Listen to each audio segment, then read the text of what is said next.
Are Chypre fragrances a thing of the past? I think not.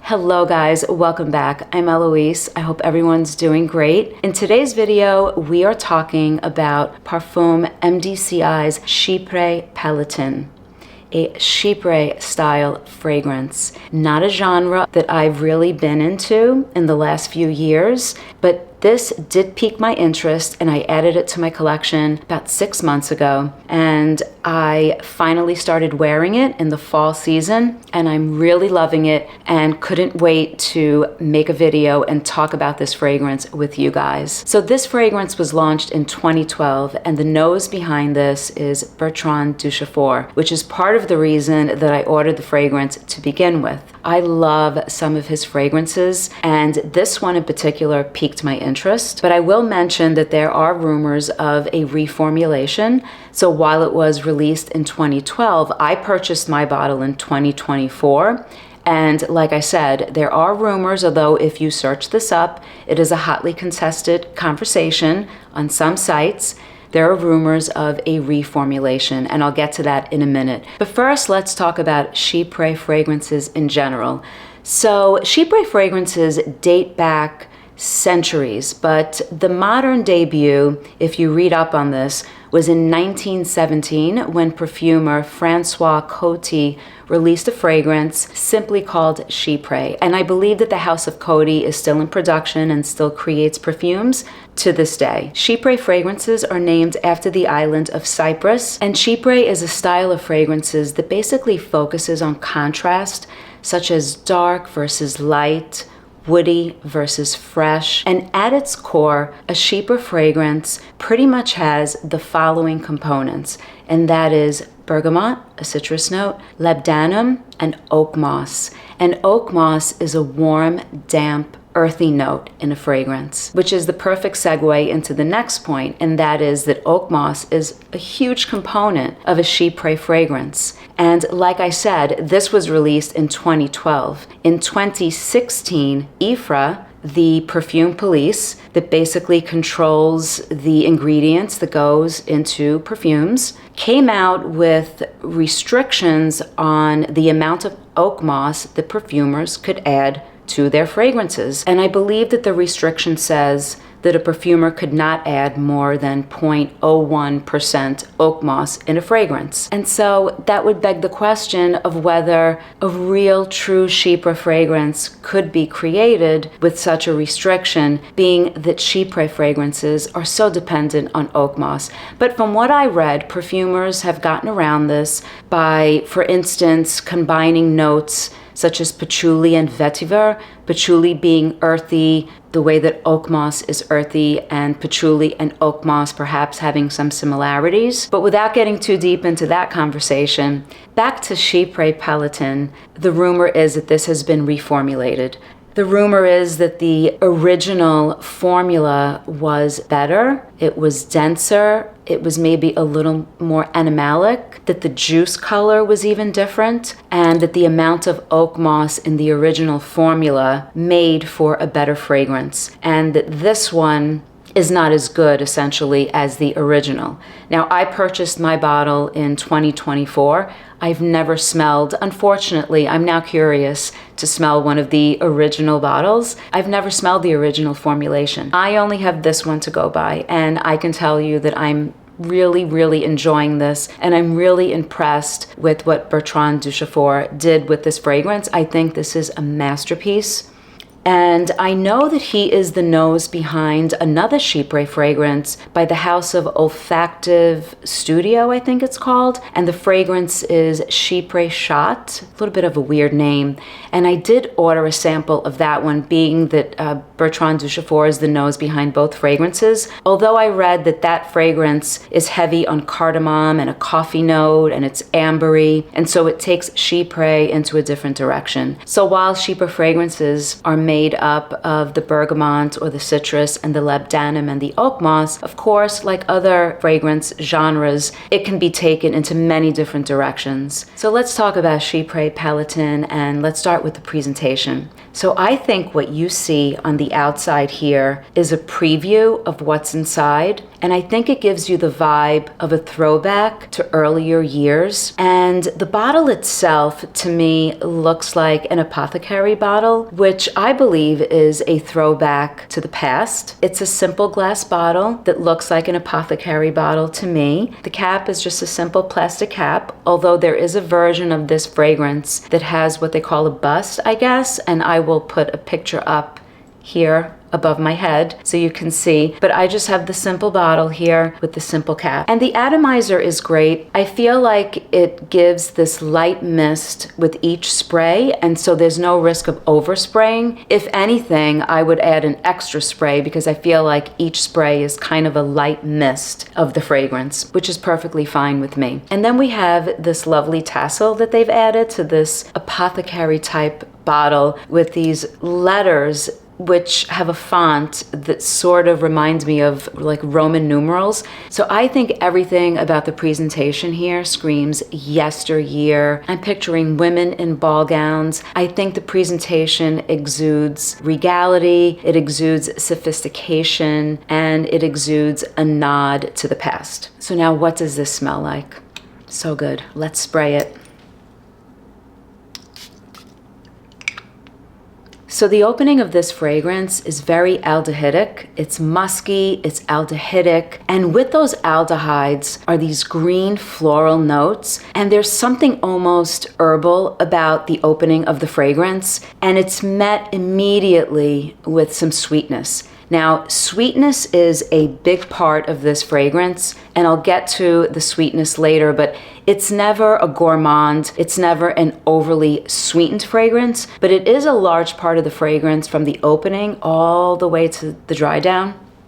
So it's aldehydic, it's musky, it's floral, it's herbal, but it's green. And behind this opening, behind these notes, you detect this beautiful citrus note, and it's clementine. So as you know, clementine is sweeter than, say, an orange. It's not as sour, so it's not as zingy and zesty. It's just perfect, and it is perfect peeking through behind these floral green notes and this musky opening that's slightly sweetened. Very pretty. It's really, really pretty and delicate.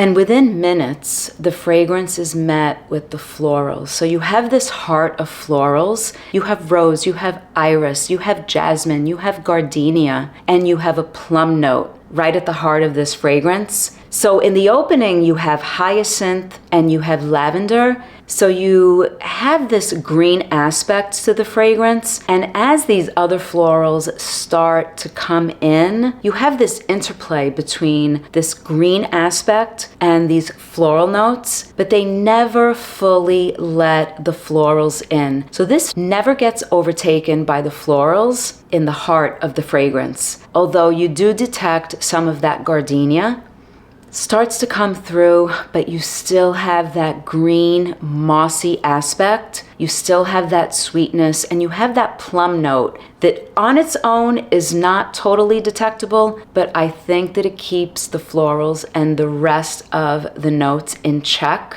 And plum is a common note in vintage style fragrances, and I feel like it adds just the right amount of fruitiness to the floral notes so that it keeps them in check, in balance. Those florals never fully come through, but they are part of the fragrance. And it remains musky. The aldehydic musky aspect in the opening is still there. It's still there for quite some time.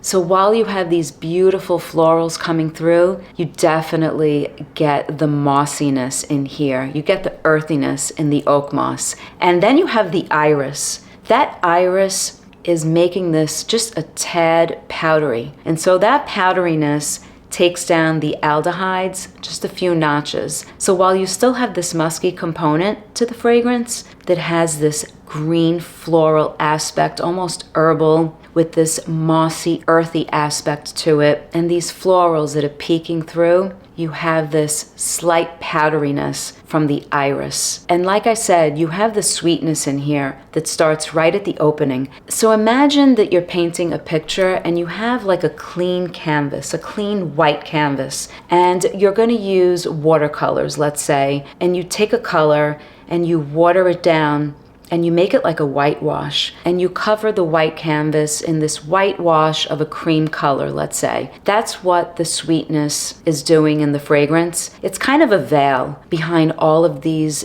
beautiful notes that are so well balanced. And then right over this vanillic whitewash on your canvas, you have oak moss. And the oak moss is where everything else in this fragrance sits. It's like the oak moss is enveloping all of these beautiful facets in here. That's how this fragrance feels to me. That's how I experience the notes in this fragrance. The fragrance itself is complex. This is not a simple fragrance, and the way the notes are balanced is why this fragrance, I guess, gets the hype that it gets. I'm not sure that it's a hyped fragrance, but I do know that it's a very well-regarded Chypre fragrance, and I know that Bertrand Duchaufour is definitely complimented for what he did here. So you have sweetness coming from a few different places in here. You have resinous and balsamic notes. So not only do you have vanilla in the base of the fragrance, but you also have tolu balsam. And there's also styrax, which is a balsamic note that can get a little vanillic. And the base is met with the oak moss, but also there's benzoin, which is earthy as well. There is a leather note, there's castoreum. Do I sense anything animalic here? I really don't. I'm not super sensitive to slightly animalic notes. I personally don't sense anything hugely animalic about this fragrance. And I also don't think that the leather is a note that's necessarily prominent. Perhaps it's giving some texture. So to my nose, this dries down to a musky, earthy, mossy fragrance that does have some sweetness. It's almost as if this earthy, dry down that's ambery and a little woody is drizzled with this golden honey. That's what I get when this fragrance dries down. Now I do have the dry down on my right arm, which I sprayed a few hours ago. So the aldehydes are obviously gone at this point, but it does retain something a little musky. It's a little earthy. That oak moss is still apparent to my nose. The sweetness definitely dissipates a bit, and so the fragrance is a little bit woody by the time that it dries down. And I was getting wafts of this 6 to 7 hours after initially spraying it. I've worn this a ton over the last month, and while I'm at work and I'm working at a desk, sometimes when I'm in my office, I'm moving around and I'm getting wafts of the fragrance hours later. It's just really beautiful, and it definitely dries down to an earthy fragrance. I definitely get the oak moss, earthy, woody aspects, and it's a little ambery. And the sweetness definitely dissipates, but I do feel that there's a sparkle of sweetness, again, that almost feels like a drizzle of light honey on this ambery, woody, mossy, earthy base. But on this wrist, I still have the heart of the fragrance since I only sprayed it a few minutes ago. So beautiful. It's a bit brighter, it's a bit sweeter, and it's a bit muskier. The aldehydes are still playing its role here.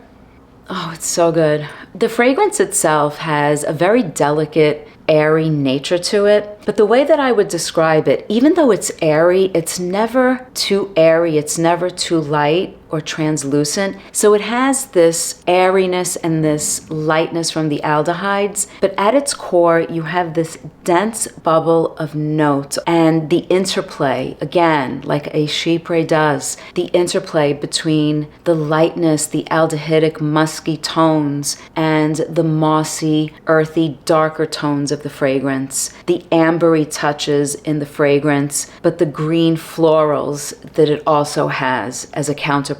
The floral aspects of the fragrance, but the plum note that keep it in check and add a little bit of fruitiness without being too bright, too sweet. I think it exudes sophistication. I think it's a really classy fragrance. I wear this to work. I don't necessarily reserve this for a special occasion or for going out or anything like that. I enjoy wearing this to work and I'm okay with that. It does smell a little vintagey, but it's not so vintage smelling that someone of today can appreciate this. I mean, obviously this was released in 2016.